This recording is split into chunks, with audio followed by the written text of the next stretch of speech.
Okay, hi everyone. This is part two of the writing what do you call it?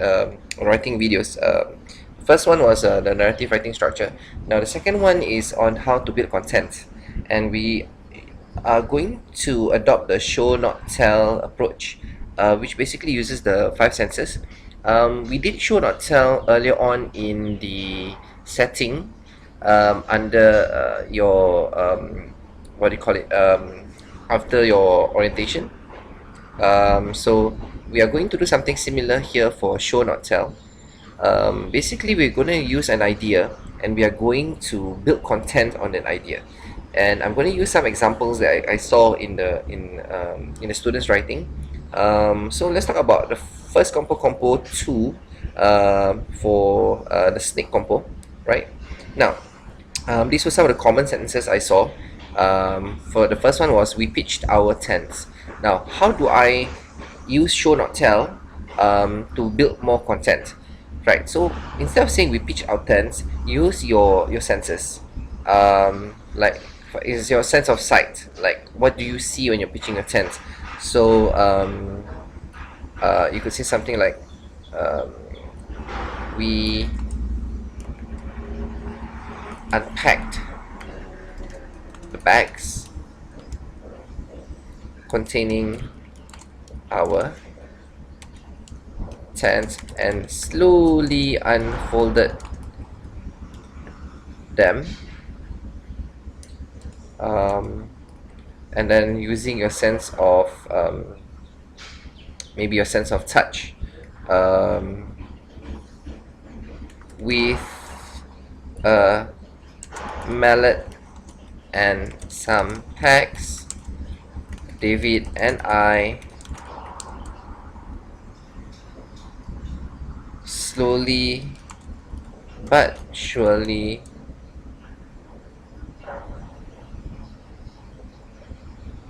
finished pitching our tent. We were proud of our achievement.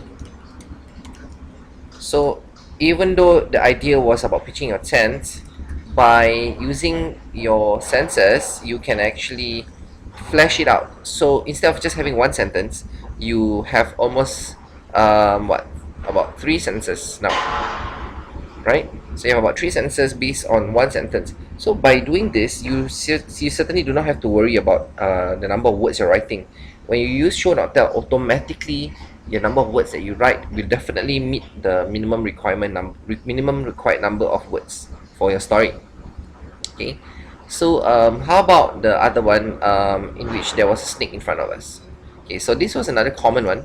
There was a snake in front of us, um, and that was quite boring. So you don't show. I'm sorry, don't tell us, but show it. Okay, so maybe you can use the sense of hearing before you actually see the snake. You can hear it first. So suddenly, a hissing sound um, came from behind us. As I turned around, I saw a thin green body, or maybe I saw the thin green body of a creature on a grass patch in front of me.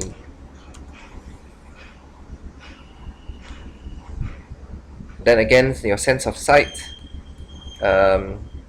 it slowly raised its body, and that's when I realized that we were face to face with a deadly snake. There you go. So okay, I'm just gonna zoom this in so you can see it. So instead of there was a snake in front of us, you can use your sense of hearing. Suddenly a hissing sound came from behind us. As I turned around, I saw the thin green body on the grass patch in front of me. Sense of sight. and it slowly raised its body, and that's when I realized that we were face to face with a deadly snake. Again, a sense of sight. It's all right. Build your content by using your senses. Don't just tell us that there's a snake in front of us, or there was a snake in front of you. Show it. Okay. Now I'm going to do the same thing for Compo 3. We played football. Um, Again, don't just tell us that you're playing football, show it. So the action was thick and fast as the ball sailed through the air. So that's something, a sense of what do you call it, sense of sight. Maybe you can use the sense of hearing. The noise was deafening as the ball bounced off the walls of the corridor. Okay, so your sense of hearing. And then maybe again your sense of sight. You notice the sense of sight is used quite commonly here. So that's again what can you see. Tackles came flying in from my left and right as I moved forward towards the goal.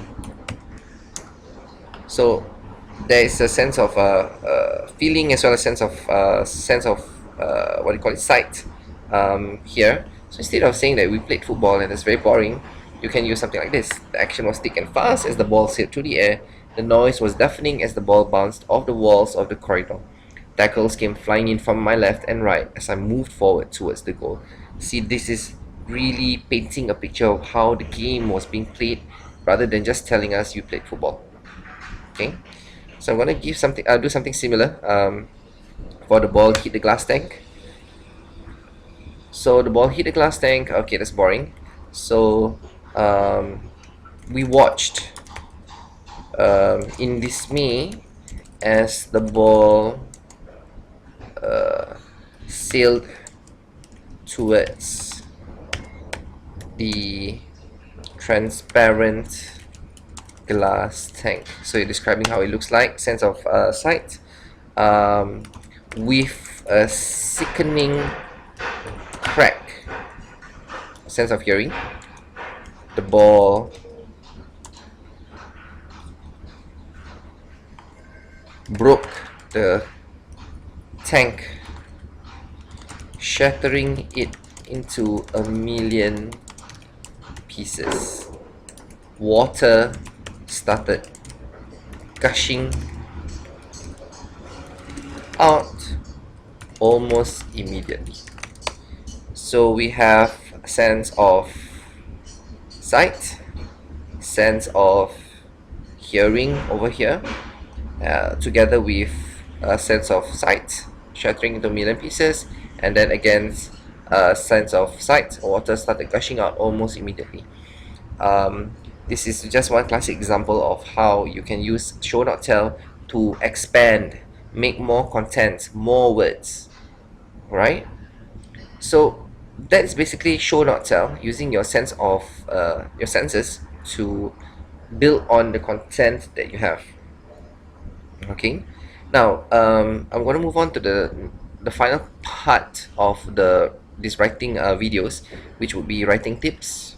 Okay, very quick ones. Just some observations that I saw, and things for the children to take note of. Number one, please write in first person perspective. Okay, you are a character in the story. We are training you to write by including with writing as a character in the story. Okay, please use your pronouns I, we, and be consistent. Do not start off with I and we in the beginning, and then towards the middle or towards the end of the story it becomes they. You will be deducted points if you do that. Okay, now second tip I can give you is as you're writing a narrative, which you will be, please write with the past tense in mind. Okay, or simple past tense or past tense, past continuous tense. So all your past tenses that you've learned, please put that in.